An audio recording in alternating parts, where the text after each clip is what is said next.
Pada orang UMNO tersebut yang macam Datuk Seri kata ada jumpa orang Melayu yang kata bila lagi nak tukar kerajaan, Datuk Seri kata memang boleh ditukar kerajaan. Tapi sekarang ni kita ada Akta Lompat Parti dan saya notice waktu pengubalan Akta Lompat Parti perbahasan, Bersatu tak terlibat dalam perbahasan tersebut.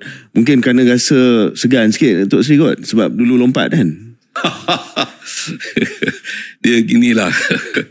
Itu nakal. Inilah. Kalau kita kata lompat itu satu yang salah, saya ingat kita apa salah kalau kita guna ayat hijrah.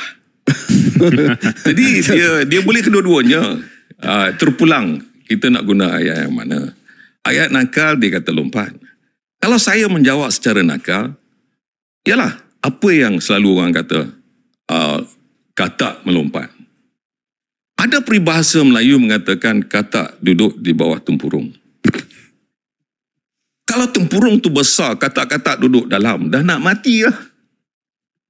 Panas bara dengan macam-macam isu, macam-macam kes, macam-macam. Kalau tak keluar, cara mana keluar? Ada cara yang keluar dikatakan hijrah. Ada cara keluar, katak yang dalam tu tergajang. Contoh keluar sekejap. Jadi cara. Tetapi tempurung tu masih lagi ada. Katak-katak masih lagi tunggu dalam tu.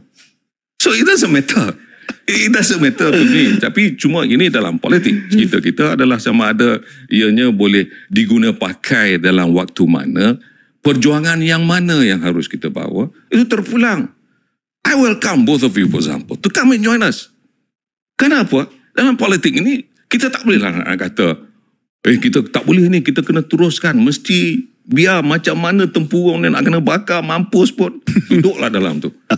You can't do that. Jadi ada sebab-sebab tertentu. Okay. So one of the better answers